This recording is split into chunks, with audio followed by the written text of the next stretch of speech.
սպասելի է ամեն քայլ օրվա իշխանություններից, բայց ինչ որ վախեր, որ ունեմ քրեական գործ կհարուցեն, բնականաբար ոչ։ Հիմա արձանագրվել են որոշակի խախտումներ, միայնակ իշխանությունը վերցնել, ինչ եք անելու, ում հետ կոալիցիայի կգնաք, թե Գյումրիի օրինակով եք նման սցենարներ չենք քննարկել, ոչ մեկի հետ նման հանդիպումներ մյուս ընդդիմադիր ուժերը չենք ունեցել, չենք քննարկել, բայց ես նախկինում էլ հայտարարել եմ, որ եթե բացարձակ հաղթանակ չլինի, բնականաբար մենք համագործակցության եզրը կգտնենք այն ուժերի հետ, ովքեր հանդես են գալիս ընդդիմադիր դաշտից։ Ձեր վերաբերյալ հազանգեր ստացել է թե ոչ։ Ճիշտ ասած, շտաբը աշխատում է, այս պահին տեղեկություն չունեմ, քիչ հետո քվեարկությունից հետո կիմանամ ստացել ենք թե չէ, բայց համացանցում բազմաթիվ խախտումների մասին տեղեկություններ կան, բաց քվեարկություններ, կուտակումներ, ուղղորդումներ, կարծում եմ սա այո, ցուցակներ ու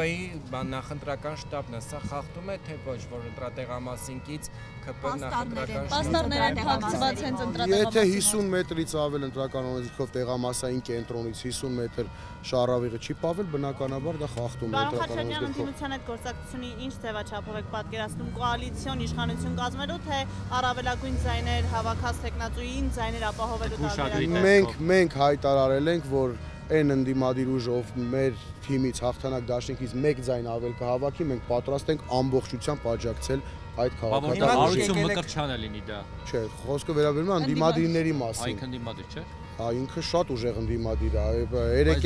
Երեկել, հա, պատկերացրեք ԿՊ-ն այնքան շատ է ցանկանում այդ Գյումրի 2-ն ինքը իրականացնի, որ հմեկում բանավեճ էին կազմակերպել։ ԿՊ-ի եւ հանրապետություն Էշպիածին 2 հոգու հետ տարել էին, նա ոնց որ աշակերտ էր ԿՊ-ի տեխնացուն, նա դասատուն,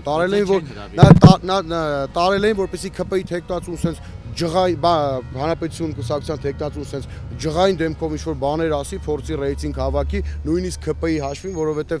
իրենք հասկանում են, որ ենք պարտություն են ունենալու, այդ Գյումրի 2, որ ասում են, իրենք են ձգտում Գյումրի 2 անելու։ Պարոն Խաչատրյան, ըստ քաղաքացիական պայմանագրի լրատվամիջոցի դուք արդեն քվեարկել եք, ավելին քվեարկել եք բացարձակ ունայնության մեջ։ Հիմա կարելի է ենթադրել, որ երկրորդ անգամ եք գալիս քվեարկության։ Կներեք, որ լրատվամիջոցն է։ Սիվիկը գրել է, որ դուք ունայնության մեջ եք քվեարկել։ Յոթ անփառունակ լրատվամիջոցներից եկեք չխոսենք, ես մեր քարոզարշավի ընթացքում իրենց բնորոշել եմ այդպես, մի պա նեղացել էին իմ այդ բնորոշումից, եկել էին մեր քարոզարշավը լուսաբանելու, երևի մոտ 2 ժամ մեզ հետ եղան, այդպես էլ ոչ մի լուսաբանում չտեսանք մեր քարոզարշավից, չկարողացան, որովհետև ստանալ այն, ինչը իրենք ուզում էին։ Նաև իրենք հարցումների արդյունքներ էին դրել։ Հա, փոխարեն Հարցումների արդյունքներ էին տեղադրել ուրբաթ ըստ որի բացարձակ մեծամասնություն կազմելու է ԿՊ-ն, երկրորդ տեղում իհարկե դուք եք, բայց 12%-ին մոտ է։ Դա նույնպես այդ լրատվամիջոցներ տարածել, դա քարոզչական հնարք է, որպեսզի վաղաշաբաթուն ցույց տան, որ ձեր ձայնը այդքան էլ կարևոր չի, արդեն իսկ ախորոշված է ամեն ինչ, նույնը արել էին Գյումրիում, նույնը արել էին Փարաքարում, բայց մենք տեսանք լրիվ այլ քվեարկության արդյունքներ։ Նման հիբրիդային պատերազմ են տանում։ Իհարկե վախենում են, իրենք հասկանում են, որ իրենց ռեյտինգը պատմական նվազագույնի է հասել եւ ավելի շատ նվազագույնի հասել վաղաշաբաթում Էջմիածին քաղաքում, դա բերել է թե ԿՊ-ի, թե վաղաշաբաթ համայնքի նախկին իշխանությունների գործելավոճից։ Կարծիքով իշխող Նախորդ ընտրությունների վրա, ինչքան որ մասնակցության մասին մենք տեղեկանում ենք մեր վստահված անձերից, նախորդ 21 թվականի համայնքային ընտրությունները բավականին ակտիվ Մեծակյանին ընտրելու հարցում ավելի շատ իրենք կընտրեն, թե ԿՊ-ին։ Տպավորություն է, որ փորձում է տարանջատվել ԿՊ-ից, հնարավոր է օրինակ կերպարի շնորհիվ Էջմիածինցիները փորձեն ավելի շատ ձայն տալ, ասեն դե մեր տղան լավ տղա է ընտրել։ Էջմիածնեցիներին, Էջմիածնետին ինչ կապ ունի, որ տենց բան ասեն։ Խոշորացված համայնք։ Հա, խոշորացված համայնքին է, բայց ինքը Էջմիածին քաղաքից չի, ԿՊ-ն ամբողջ այս քարոզարշավի ընթացքում իրենք նաև իրենց թիմը ստեղծելուց, հավաքելուց մարդկանց ասում են, որ սա ԿՊ-ի հետ կապ չունի, սա մեր քաղաքի հարցն է, այստեղ ինչ կապ ունի Նիկոլ Փաշինյանը, բայց մարդիկ շատ լավ հասկանում են, որ դա այդպես է։ Ձայն կհավաքեք, ռեյտինգ ունեք։ Կարծում եմ ձայն կհավաքեն քվեարկության արդյունքները։ Կարծում եմ այո։ Պարոն Խաչատրյան, ամփոփիչ հանրահավաքին մենք տեսանք, որ ԿՊ-ի հավաքին մասնակցում էին Թալինից եկած մարդիկ, մասնակցում էին այն կեղծ տատույով դպիրը, Հովանավանքի ակցիայի ակտիվիստները, բայց Նիկոլ Փաշինյանը այդպես էլ չեկավ։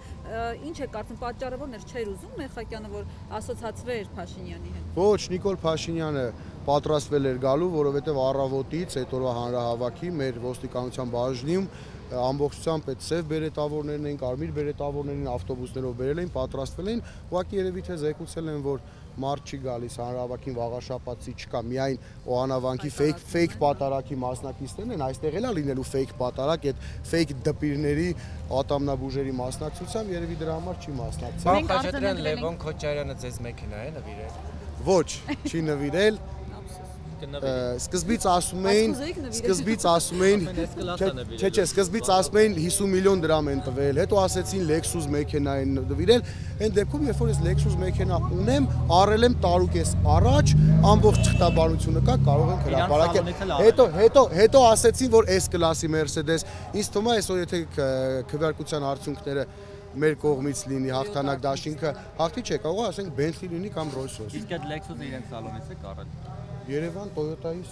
Lexus-ի սերվիսից։ Ուրիշ սերվիս չգիտեմ։ Եթե դուք գալու եք ձեզնից արդեն հաստատ։ Եթե ԿՊ-ի թեկնածուն այնուամենայնիվ հաղթի ընտրություններում պատրաստ եք շնորհավորել։ ԿՊ-ի թեկնածուն ինչին շնորհավորեմ, ընտրություններին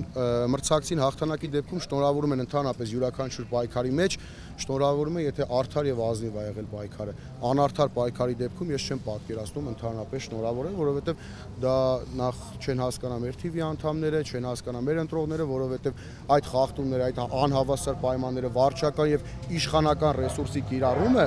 տեսել են բոլոր վաղաշաբաթցիները, տեսել են բոլոր քաղաքական ուժերը։